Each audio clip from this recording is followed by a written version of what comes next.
ধরি কোনো কিছু হয়, কেউ দিয়ে যায় কি আসমান থেকে পড়ে যায় যে চিন্তা করছে ওর সামনে কিছু দিয়ে দেই, দেয় না, তাই না?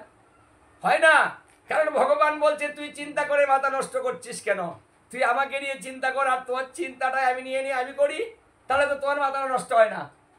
হ্যাঁ, কারণ তোর তো ছোট্ট মেমোরি, ওটার মধ্যে তো এত চিন্তা আটে না, আর এত চিন্তা করতেও পারবি না, তোর মাথা নষ্ট হবে। হ্যাঁ, তুই আমাকে নিয়ে ভাব, আমি তোকে নিয়ে ভাবি, তুই ভাবি একটা নিয়ে, আমি ভাবি সবটা নিয়ে, মানে এক ভাবনা হলো ভগবান, আমি তাকে নিয়েই ভাববো যে তুমি করো আমার চিন্তা, আমি করি তোমার চিন্তা, তোমার এত চিন্তার দরকার নেই। এই জন্য ভক্তরা সুখী হয়, কারণ ভক্তরা ভগবানের চিন্তা করে আর ভগবান ভক্তের চিন্তা করে, এত চিন্তা করে না, তাই তাদের মাথা নষ্ট হয় না। এটা হলো সঠিক সিদ্ধান্ত, সঠিক চিন্তা, যে আমি কেন চিন্তা করতে যাব, যিনি সৃষ্টি করছে সে চিন্তা করুক না। আর তিনি তো ব্যবস্থাও করে দিলেন যে তুমি এই কাজ করলেই আমি তোমাকে নিয়ে চিন্তা করব, আমি তোমার কাছে ঋণী হব আর তোমাকে নিয়ে আমি চিন্তা করব। বাহ, আমরা কি প্রতিদিন দুটা তুলসী পত্র ভগবানের চরণে গীতা ভাগবতে দিতে পারি না? পরিবারের সবাই দিতে পারি না? আমরা দেই না, আমরা আলসা, সব কাজ করতে পারি, এটা করতে পারি না। হ্যাঁ, ওই পূজা কর পূজা কর, আমি বাজারে গেলাম। আমরা কি করি, একজনকে বলে তুই পূজা করিস, বাজারে গেলাম, মানে একজন পূজা করবে, আমার কি লাভ হবে? যে পূজা করবে তার লাভ হবে, যে চরণে তুলসী দিবে তার লাভ হবে, যে নাম নিবে তার লাভ হবে, যে প্রণাম করবে তার লাভ হবে, যে মন দিবে তার লাভ হবে, যে কীর্তন করবে তার লাভ হবে। এটা কিন্তু অন্যের লাভ নয়। হ্যাঁ, অন্যের লাভ কোনটা? আমি এখানে কীর্তন করছি আর একজন শ্রবণ করছে, ওই শ্রবণটার কিছু লাভ হবে, কিন্তু আমি ভগবানকে তুলসী দিয়েছি, ওইটার ভাগও পাবে না।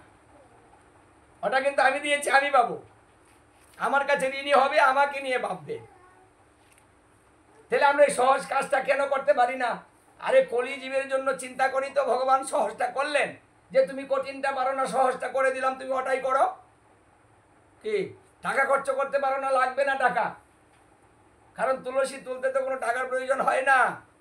বিনা টাকায় তুলসী তুলতে পারেন, বিনা সাহায্যে, বিনা পরিশ্রমে, কিচ্ছু লাগে না। আমরা পরিবারের সবাই এই কাজটা করবেন, অভ্যাসটা করুন। প্রতিদিন স্নান করে দুটা তুলসী পত্র ভগবানের চরণে দিয়ে একটু প্রণাম করে গুরু মন্ত্রটা একটু জপ করে তারপরে খেয়ে দে বাড়ি থেকে বেরিয়ে চলে যান। বাস, তাহলে কি হবে? ভগবান কৃপা করবেন, আমার কৃপা সারাদিন আমার সঙ্গে থাকবে, ভগবানের কৃপা, যে তোর কল্যাণ হোক, তুই যেদিকে যাবি তোর ভালো হোক। তখন তো ভগবান কৃপা করবে। এখন আমি ভগবানকে প্রণাম করবো না, কাছে আসবো না, তুলসী দিব না, তো ভগবান আমাকে নিয়ে চিন্তা করবে? করবে না, কারণ তিনি তো পরিষ্কার করে দিয়েছেন যে তুমি যদি আমাকে নিয়ে না ভাবো, আমি তোমাকে নিয়ে ভাববো না। এই জন্য সংসারের সবাই এই অভ্যাসটা করতে হবে, ছেলে মেয়ে সবাইকে অভ্যাসটা করাতে হবে, শিখাতে হবে এই তত্ত্বটা। মানে 8 বছর বয়স হইলেই তার ভজনের অধিকার চলে আসে, ব্রতের অধিকার চলে আসে, মানে সব কিছুতে সে অংশগ্রহণ করতে পারবে। যে কোনো ব্রত 8 বছর হলেই সে করতে পারবে, সে পুজো করতে পারবে, দীক্ষা নিতে পারবে, সব কিছু করতে পারবে। কারণ মানুষের 8 বছরের পূর্বে যে পাপগুলা করে, সেই পাপগুলা ভগবান ছোট বলে ক্ষমা করে দেয়। ছোট বুঝেনি, মানে বুঝনি বলে ক্ষমা করে, কিন্তু যখন 8 বছর পূর্ণ হয় তখন আর ক্ষমা করে না। এটা বন্ধ করো, লাইটটা চোখে লাগে।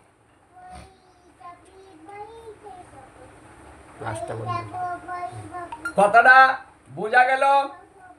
তাহলে 8 বছর বয়স হলে মানুষের পাপের হিসাব হবে। 8-এর পূর্বে যেগুলা করা হবে সেটি ক্ষমা হবে, কিন্তু 8 হলে আর ক্ষমা পাবেন না, প্রতিটা পাপের হিসাব হবে। এই জন্য 8 বছর পূর্ণ হলেই ধর্ম করাতে হয় সন্তানকে দিয়ে, কিন্তু আমরা করি না, অভ্যাসটা করাই না।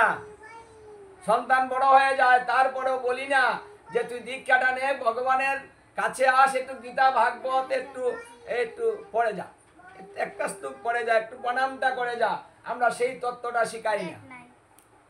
আমরা শিখাই তুই এখন বড় হ, ভালো হ, উঁচা লম্বা হ, লেখাপড়া শিখ, তারপরে তোকে বিয়ে করিয়ে দিব, একটা সংসার করে দিব, বউ আসবে, বউয়ের হাতে মজিয়ে মজিয়ে খাবো, নাতি আসবে কাঁধে নিয়ে নিয়ে ঘুরবো। কি আনন্দ, আমার সংসারটা আনন্দে ভরপুর হয়ে যাবে। মানে আমাদের চিন্তা ভাবনা হলো এমন, মানে ভগবানকে নিয়ে কোনো চিন্তা ভাবনা নেই। চিন্তা ভাবনা হলো স্বার্থকে নিয়ে। সন্তান বড় হবে, যত রোজগার বেশি করবে, 2 নাম্বারি করে টাকা আনতে পারবে, ততই সন্তান ভালো হবে। যদি আমাকে ভালো মন্দ খাওয়াতে পারে, টাকা কিভাবে আসলো দেখার দরকার নেই, আমার সন্তান যে রোজগার করে গো সবকিছু দেয় আমাকে। মানে আমরা আনন্দে আত্মহারা হয়ে যাই না, এতে কোনো কল্যাণ হবে না, সন্তানেরও হবে না, নিজেরও হবে না। তাই শুদ্ধ মাতা পিতা তারাই যে যারা সন্তানকে সুমানুষ করে, সন্তানকে মানুষ করতে পারবে। যে মাতা পিতা তারাই প্রকৃত মাতা পিতা। যারা সন্তানকে মানুষ করতে পারে না, তারা মাতা পিতা হতে পারে না। এই কথাটা ভাগবতের 5ম স্কন্ধের 5ম অধ্যায়ে ঋষভদেব বলেছিলেন। যদি স্ত্রীর ভরণ পোষণ না করতে পারে, তাহলে সেই ব্যক্তি স্বামী হতে পারে না। যদি স্ত্রীকে দিয়ে কৃষ্ণ ভজন করাতে না পারে, তবুও সে স্বামী না।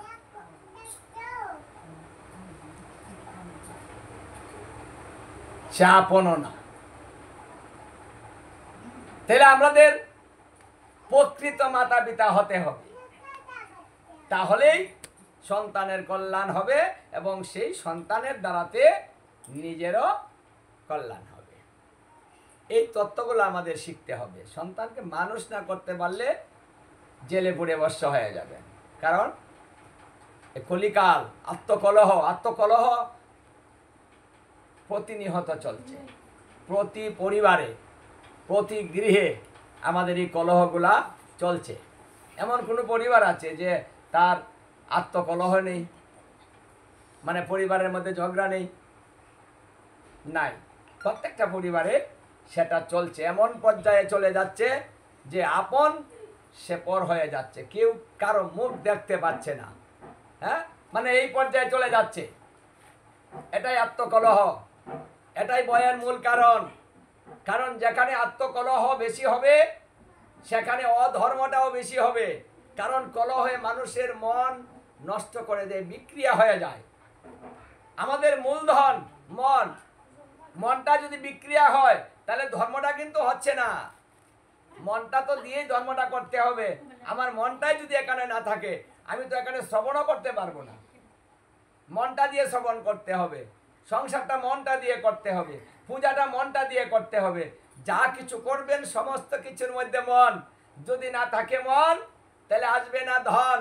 এই যে একটা কাজ করতে গিয়েছে, ওই যে কে ছোট একটা মেয়ে কাজ করেছে, তার মনটা এখানে ছিল না, লাইন এটা দিয়েছে আর না, কি কর্মটা হলো? হ্যাঁ, আমি যে লাইনে যাব আমার মন দিয়ে যেতে হবে। এখানে যদি মনটা ছুটে যায়, তো ওই লাইনটা ছেড়ে দিয়ে আমি অন্য লাইনে চলে যাব। তাহলে কি হবে? আমার কেশারত দিতে হবে, ওই লাইনটা দিয়ে যাব, ওই পুরা লাইনটা দিয়ে আবার আসতে হবে, লাইনটা পরিষ্কার করতে হবে, আবার নতুন লাইন শুরু করতে হবে। এখানে কি হবে? অর্থ ব্যয় হবে, সময় ব্যয় হবে, কষ্টটা বেড়ে যাবে। ভজনটাও কিন্তু এরকম, যদি আমরা সঠিক লাইনে ভজন করতে না পারি, তাহলে আমাদেরও এইভাবে কেশারত দিতে হবে, বারবার জন্ম হবে, দুঃখ কষ্ট হবে। এমনও হতে পারে আবার সেই 84 লক্ষ জুনি প্রজাতির কীট পতঙ্গ, পশু পাখি, বৃক্ষ লতা, যে কোনো জুনিতে আমাদের জন্ম হবে, এগুলা কেশারত। যদি সঠিক লাইনে আমরা যেতে না পারি, তাহলে জন্ম অনেক দিয়ে কেশারত দিতে হবে, দুঃখ কষ্ট বাড়বে। আচ্ছা, যদি আপনারা কুকুর হয়ে জন্ম নেন, যেহেতু চিন্তা করে দেখেছেন এটা কুকুরের অবস্থাটা কি, এটা বিড়ালের অবস্থা কি, এটা ভিক্ষের অবস্থা কি, এটা কীটের অবস্থাটা কি, ওটাও দেখছি। আমরা যদি তা হই কেমন লাগবে গো? সুন্দর মানুষ হয়েছি, সুন্দর হাত পা হয়েছে, ভগবানকে ডাকার সুযোগ হয়েছে, ধরার সুযোগ হয়েছে, প্রণাম করার সুযোগ হয়েছে, এত সুযোগ রেখে আমরা যখন এই কাজটা করছি না, তাহলে ভগবান কি করবে? পরজন্মে আমাকে ওই সব কুলে জন্ম দিয়ে দিবে। তুই যখন এটাই করতে চাস না, তাহলে তুই ওটা কর, ওটা জন্ম দিয়ে দিব, কিচ্ছু করতে হবে না তোর। যা, এটা বৃক্ষ বানিয়ে দাঁড়িয়ে করিয়ে রাখবো, তোর পূজাও করতে হবে না, ডাকতে হবে না, আমাকে ভক্তিও করতে হবে না। কি ভালো হবে না? কি বলেন? ওটা চান? কৃষ্ণ ভজ